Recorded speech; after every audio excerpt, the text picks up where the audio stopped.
Well, thank you, Owen. And first of all, I want to thank you and Colin just for inviting me to participate in this meeting. As you can find out, my English is not as good as I would like to be, but hopefully you can understand me. If not, probably I'm going to start speaking in Spanglish later. But hopefully you're going to get it. So thank you for inviting me. And this trip was just very, very good group of people just to interact with. Thank you. Okay, what I'm going to present today, I'm going to do some specific little introduction there.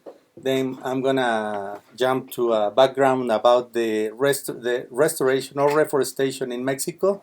Just very general information.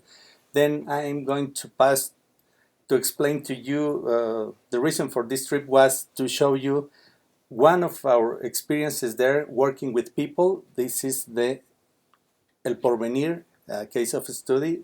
I'm going to show you what people are doing there just to recover some degraded areas. And finally, I'm going to make a summary of this. First question before we start is, what is restoration success? That's a question for you. What is a restoration success? Is that easy to define? Is just difficult to understand? Based on individuals' end objectives, I guess, based on property owner or collective landscape. Yeah, you got it. For example, what could be from your own point of view or your approach a success could be not as good for you because you have other approach or other objectives. That's right. So it's not easy to define what is restoration success.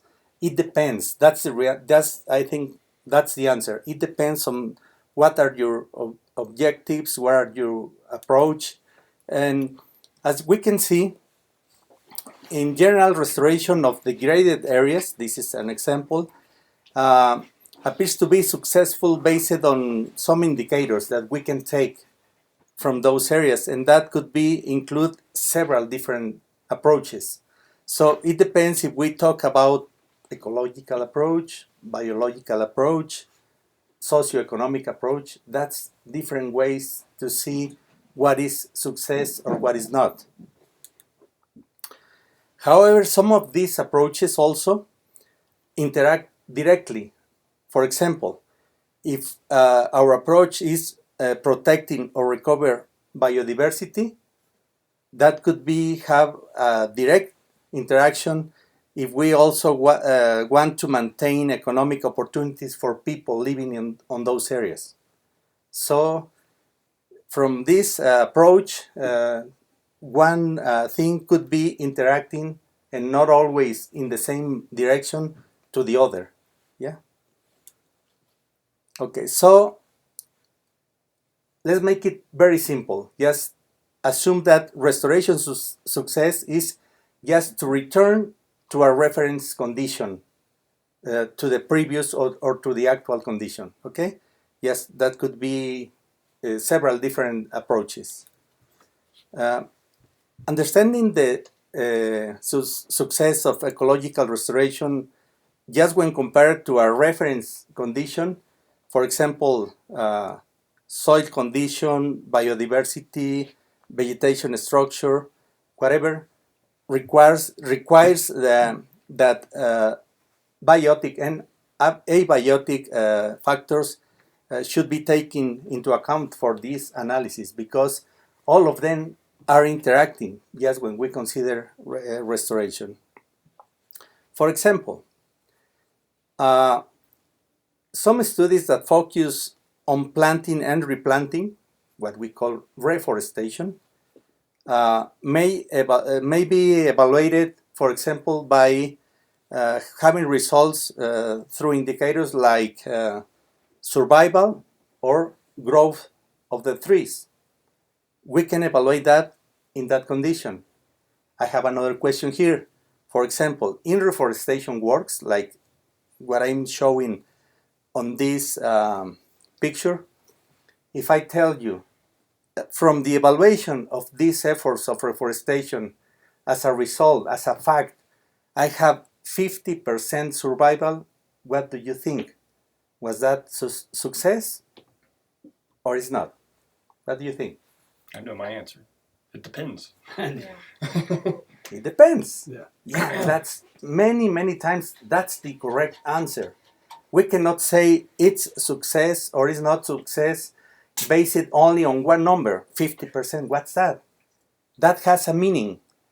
For example, for this condition specifically, where you see still some trees around the area, where you still have some soil there, probably 50% is just a failure because we still have some good conditions just to have a better number, not a 50. But that's not always the case. In some conditions, it's not as easy to plant, it's not as easy as trees can be surviving there. So, as part of this process, humans also have to have some interventions there, such as fencing the areas, just to control livestock grazing, probably have weed control, fire protection, some other activities just to look for the goals that they propose on the original project. Okay. As we know, we have one condition, and this is a fact. As forests are lost, soils too, in general. Because once you remove the cover of some of the areas, the soil is going to be losing. Well, some areas here are just easy to lose the soil, some others not, but in general that happens. Sooner or later, if you remove the cover, you are going to lose the soil. In some cases, this condition is just very severe.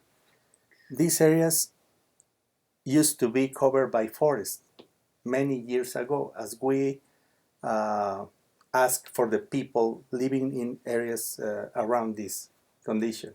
Yes, Ken. Where is this? This is in Mexico. I know, but like, do you know which? Where? Near what town? Okay. What This is an area at the central part of Mexico. This is in the state of Hidalgo State in Mexico. Okay. And it's about 1 hour and a half from the capital state of Hidalgo State, which is Pachuca. Okay. That those areas we can find there. So they were deforested because of people firewood or what? There were several reasons combined in the whole area, but people, all people that still lives here, mentioned that since they can remember, these forests were lost. They assume that when the Spanish, during the Spanish time, I mean probably century 17 or 18, these forests were used especially for providing materials for mining, because there was a lot of mining near these areas. So they completely barely all the trees that were there. So this is a severe condition. And look at this. You can find some relics of the species that were there, but in general you don't have a forest, a cover of the soil. Those you can find in these conditions in several different areas around this specific site. Okay, this is another condition. So we consider this as degraded areas. Many years ago, these probably were covered by trees, but now there's almost nothing there. Okay. So the question is, there is a small town right here, and look at the areas just surrounding that small town. So how can we recover these degraded areas? Probably there are several different approaches, but among all the strategies that you can consider is reforestation. Okay, and yes, basically reforestation is just to put some trees in those areas that were uh, populated or covered by trees in the past. Okay, so reforestation is just one way to look as a strategy just to recover some of those conditions. So let me tell you a little bit about reforestation in Mexico. In general, reforestation uh, is related to poor planning, as I can show you some of the results that are not very good talking about this topic. No seed source control. I mean, people tend to collect seeds from everywhere, whatever condition of the trees, to produce seedlings on the nursery and then just take the seedlings to the field. But in general, that was in the past. No seed source control in general. There are some specific cases where they do well, they do planning and they do source control, but in general. Poor seedling quality in the nurseries. That was the history of many years of producing seedlings in Mexico in the past. Inappropriate transportation of seedlings. Do you remember that we talked about that? We ran a national study about 10 years ago now, where we find out that around 20% of the seedlings produced on the nurseries were lost just from the from the transportation between the nursery and just putting in the field. Yeah, that's the example that you remember about the account in the bank. Yeah, they lose 20% of those $20 just from transportation from the nursery to the field, just in that part. Okay, so because most of the conditions are not good for transportation of the plants. And as a result of everything, we have high mortality after our planting in reforestation in general. This is a small nursery that it was very common about 20 years ago in Mexico. They were producing in polybags. They used forest soil as growing media. That's a typical small nursery, and there were more than 600 across the country, like this. Yes. And that's very common across many developing countries and countries that don't have strong nursery systems that you've probably visited in others. Yeah. Yes. So this is a very commonplace in Haiti and Afghanistan and Bolivia, Bolivia, everywhere that Costa Rica. Me Yeah. and Riley looked at each other because we were both in the Peace Corps doing forestry type work, and we've made thousands of those. Yep. Like that could be a shot from like my village I'm assuming used to. Like, Yeah, but I took that photo probably 15 years ago. Mhm. That's as an example. As I told you, this is polybags. It's a plastic bag where you fill of with. For originally we call that forest soil because the soil came from the forest areas, but later, based on many things that happened there, it was used all kind of soils, agricultural soil. Even I have some examples where they put soil wherever they can find it. Okay, so and this production system of polybags has too many disadvantages. The principal one is the deformation of the root system, basically in the bottom of the bag, because the roots start growing circling, and if you don't remove that part of the roots before planting in the field, that's gonna have some problems in the future. So root deformation is probably the main issue in this production system. Okay, but big changes have occurred during the last 20 years in Mexico about seedling production. Again, this is a photo of a nursery with the polybag production system, what we call that, in Mexico, we call this system traditional system. We refer that when we using polybags. And we have an option, which is using containers for production system.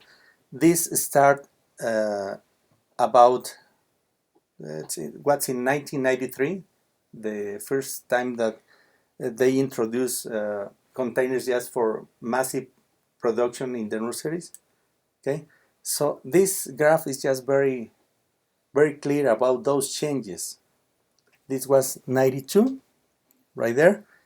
If you can see, container production, it was 0 there. No production container in 1992. And 99% of the seedlings were produced in polybags. And just 1% was bare root production. That changes in the time. So by around 2000, just those two lines crossed. And this was data from 2016.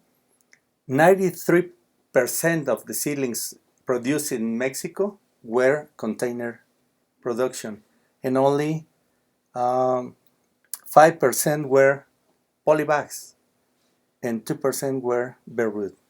So that's a big change in the production system in Mexico.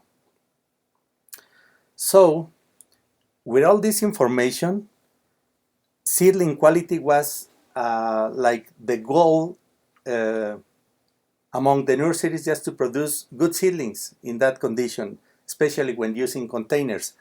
So this was just to have a seedling that you consider quality seedling. You need to look at the beginning, as Owen told us this morning, the genetics, and the genetics are in the seed. So you need to look for seed source, for example. You need to see for the seed management, and also all the time that the seedling is in the nursery. You need to look for the right containers, the right substrates, I mean the combination of the materials, for example, that they are using, irrigation, fertilization. That means that many things are just influencing what we call seedling quality. Once you have your seedling well developed in the nursery, you need to look for limiting factors in the field. For example, you have environmental factors like precipitation. Usually low precipitation is an issue. High temperatures or low temperatures, light, soil condition, the productivity, the depth of the soil, and many other characteristics. So you need to look for the limiting factors, especially in each condition. Okay, that was the background that I wanted to show you before presenting this experience. I'm going to talk about the community called El Porvenir.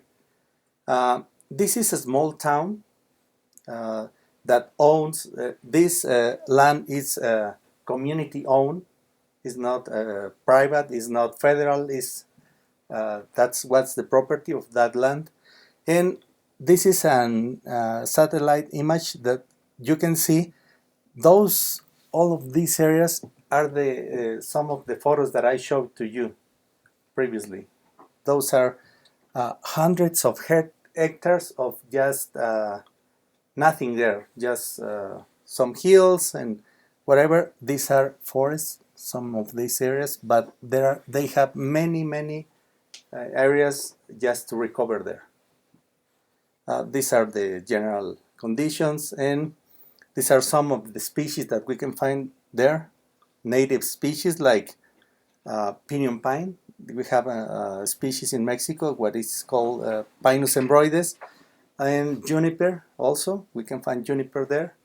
As you can see, pine, juniper are two species well adapted to drought conditions.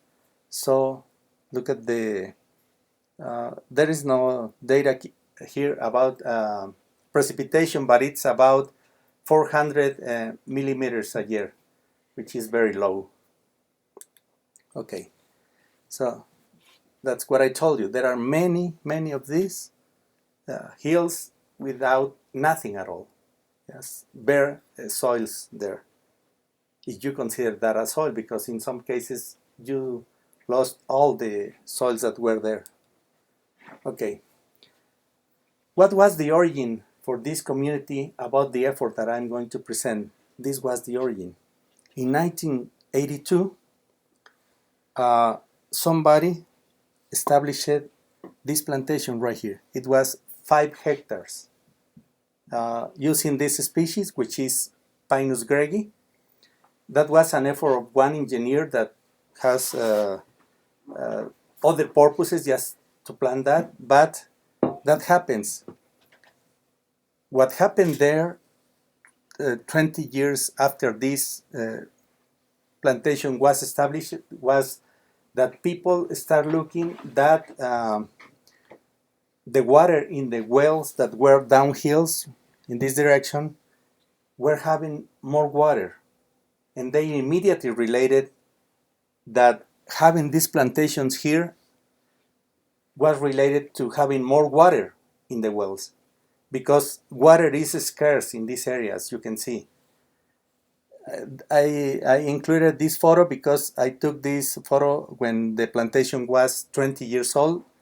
This is me about 20 years ago with a group of students, and you can see the rocks right here that show the areas. Still the rocks are there, but now are covered by trees, and you have something happening underground because you have some other species, you have organic matter there, you have some other things occurring there. In fact, there is a climate, this is, you need to experience that just to know, because this area present very high temperatures.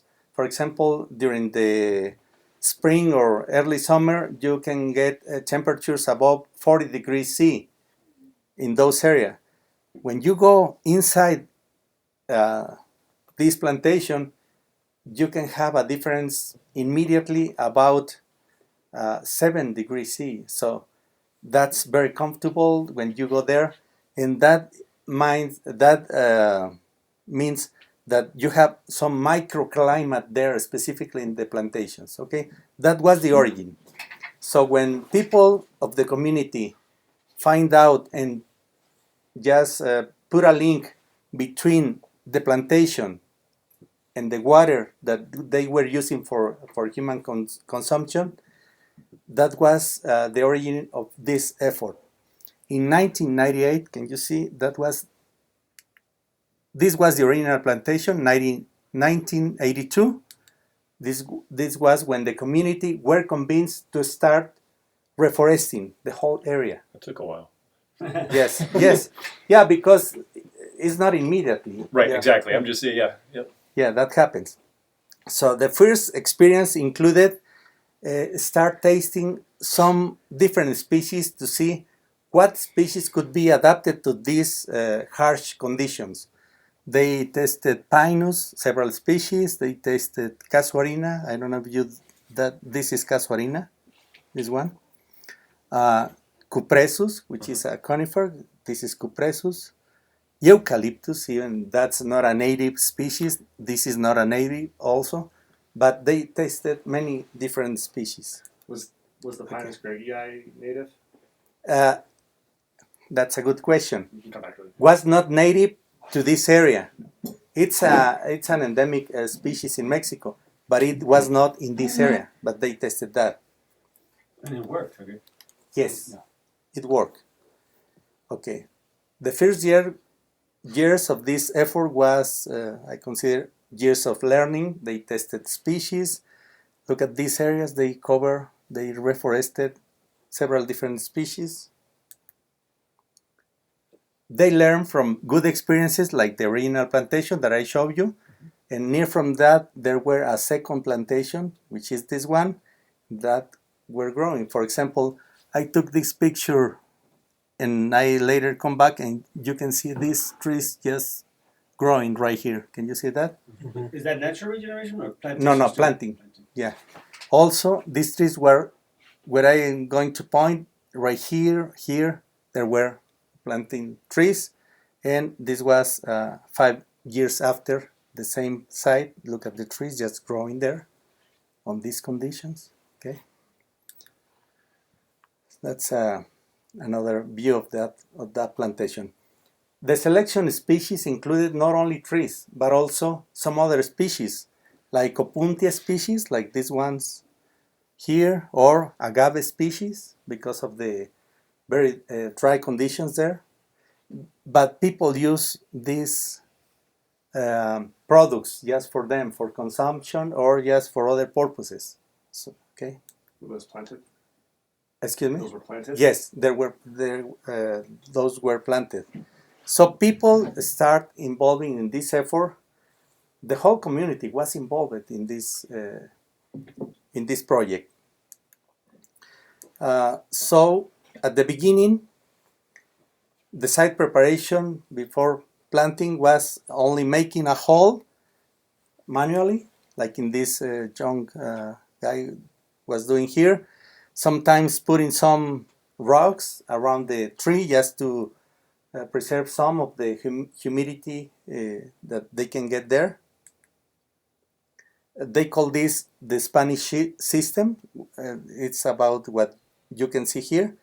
They prepare like the microsite of the tree. They put it there just to try to have some water when the rain comes here, just to help the trees just to grow.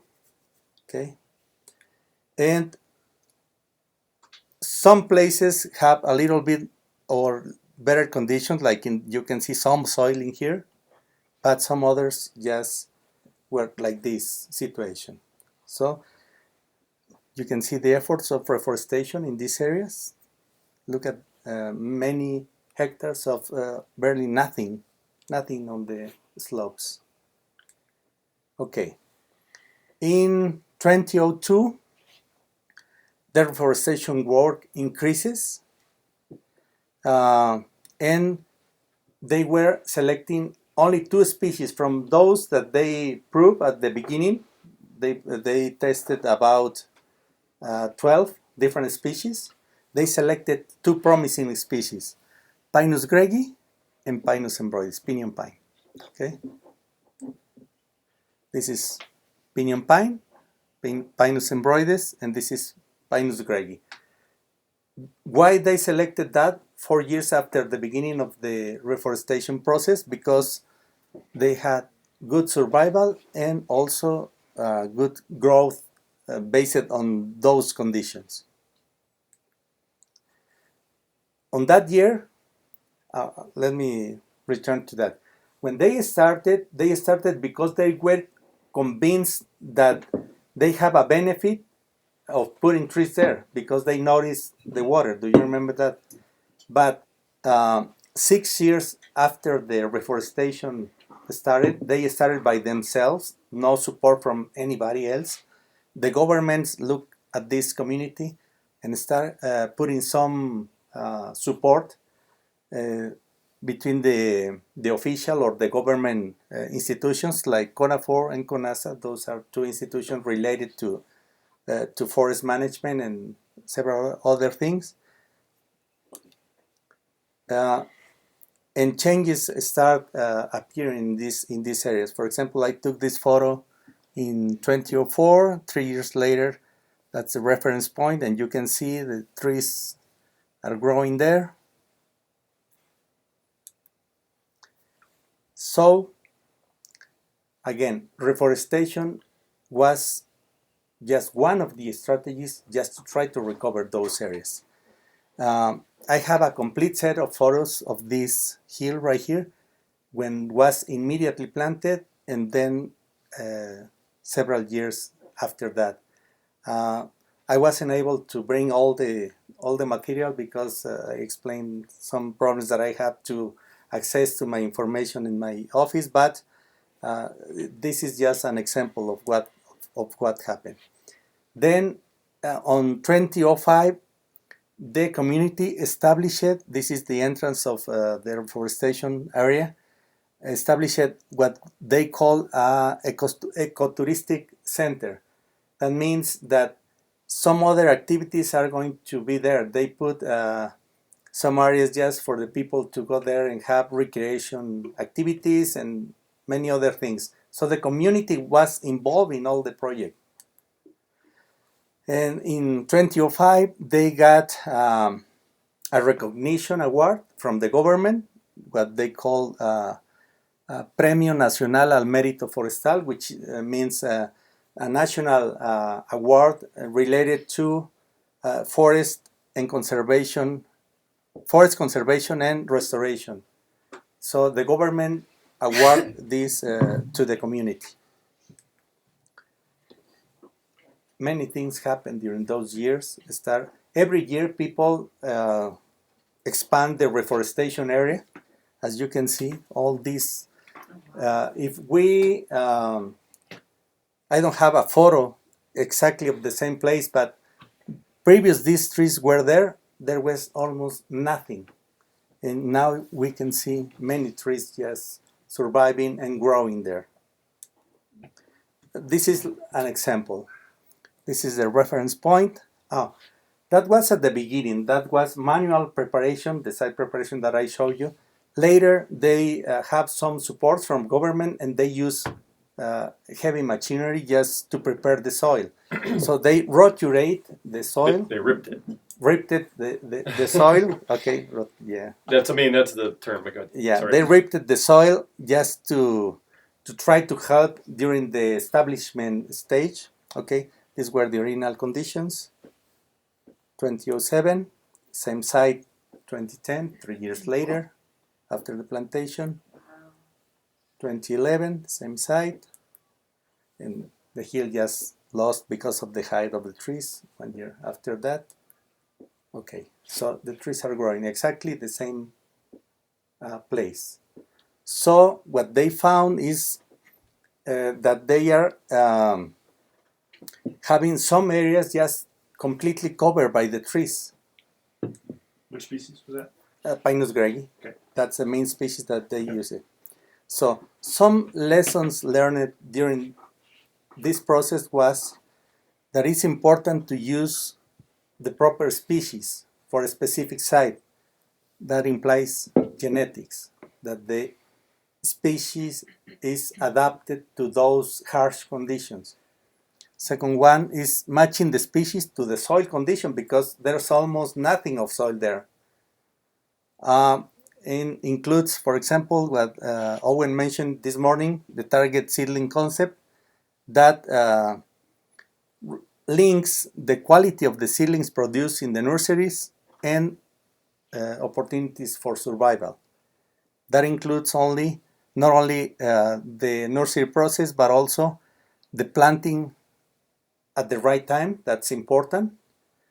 Protection of the reforested areas and maintenance of these areas. For example, weed control at the beginning or something, some other activities there. So this is, and I'm going to show this later, the image satellite. But from that specific effort, you can consider, was that a success in restoration or not? Again, depending on the approach, you can consider if that's a success or not.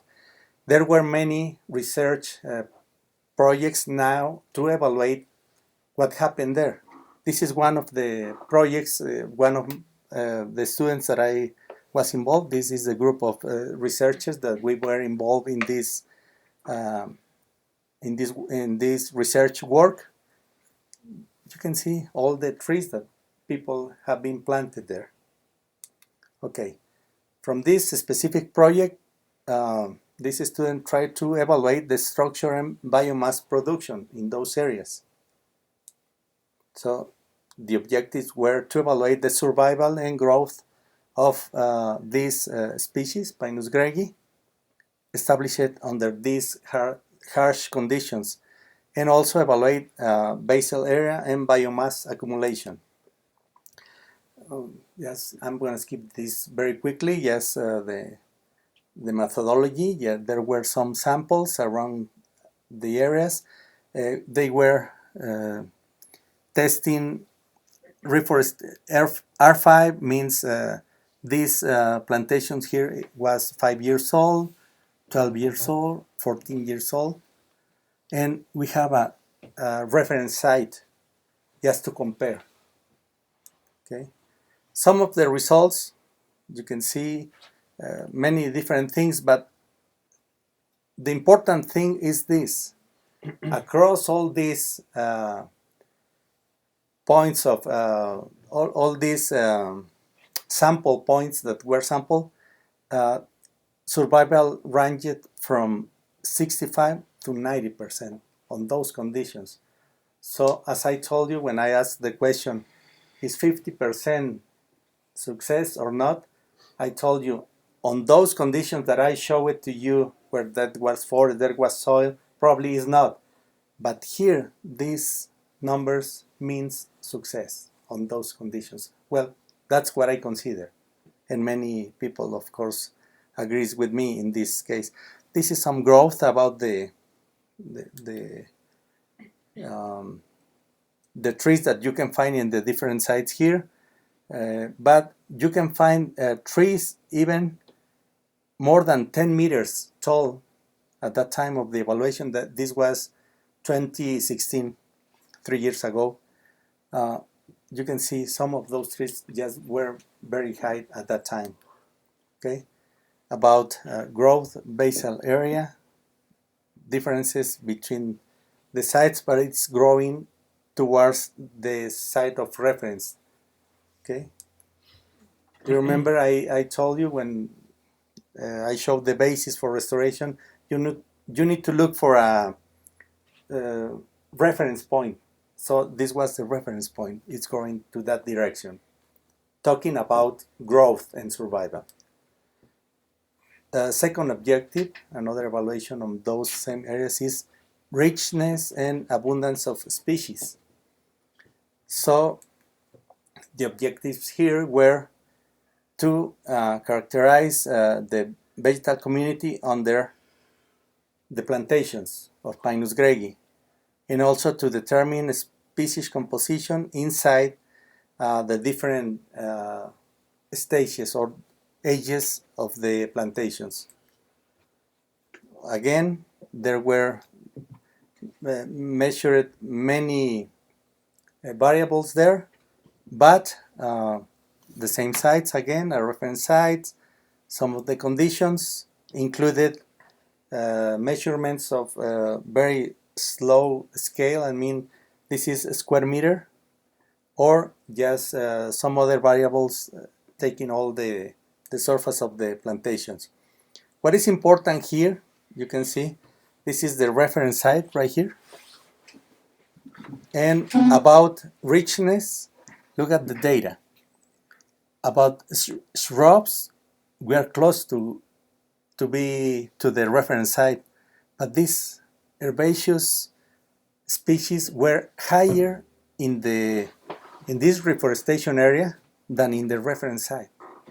That means that the activity on the surface of the plantation is just very intensive.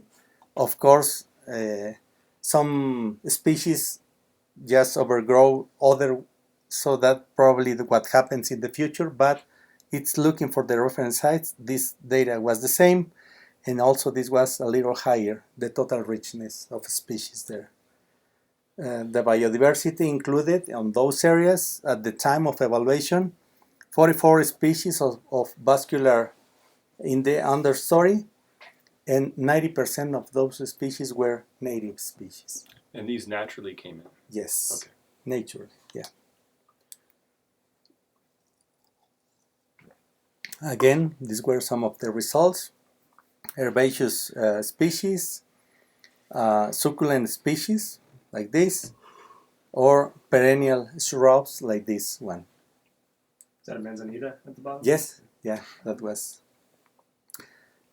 a third evaluation were focusing on the soil types of the different areas, and some measurements there taken about the soil's physical and chemical characteristics, including all these variables, infiltration on the sites. They were measured several different things just to relate the growth of the trees to these soil conditions. Look at the depth at that time. It's very shallow soils, as you can see. All of these soils are on the category of leptosoils, which means that are very shallow soils, and also very, very low amount of organic matter on those soils, almost nothing. Okay, return to recovering degraded areas. This photo was taken in 2016, 3 years ago. So you can see about the trees, some of the areas. This again, Pinus gregi. Inside the area, it's occurring natural pruning. It's occurring also gum production. So that means, and we can find natural regeneration inside the areas. Not only the plantation, but now we can find natural regeneration. Some more pictures just to show the areas, how are they being covered by trees across the years. I took this photo in 2015. Do you remember that? I have, let me see, yeah. This side is the same side.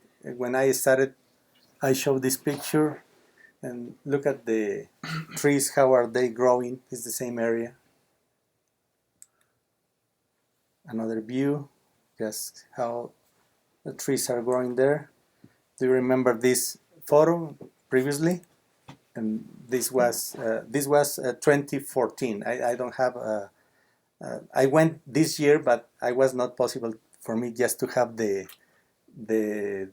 2019 photo, but it's simply more covered. We're flying you back right now. This is the satellite Google Earth. Here's the community, the small community, some of the houses of the community, El Porvenir, and this is the area. You can see from the satellite the areas are being growing. Yeah. So reforestation, since they started in 1998, now they are having more than 500 hectares covered by trees. So this is a message, just almost finished. This is an important thing when people find out some benefit for the community, like in this case. As a summary, I can remark 3 key factors on this effort. First one, the species selection. We can just put that on the target seedling concept in general. Second one, site preparation. That was important because if you just put the trees in a small hole on those conditions, those are not going anywhere. So you need to do something just to help trees, especially at the beginning, at the establishment stage, in order to have these results. And maintenance. So participation of the people is just very, very important in each of these efforts, because this is not easy. This implies a lot of work, a lot of effort, and that is only possible if people is convinced that they can get some benefits for that project. That's like the last message of my presentation. Any questions? Thank you.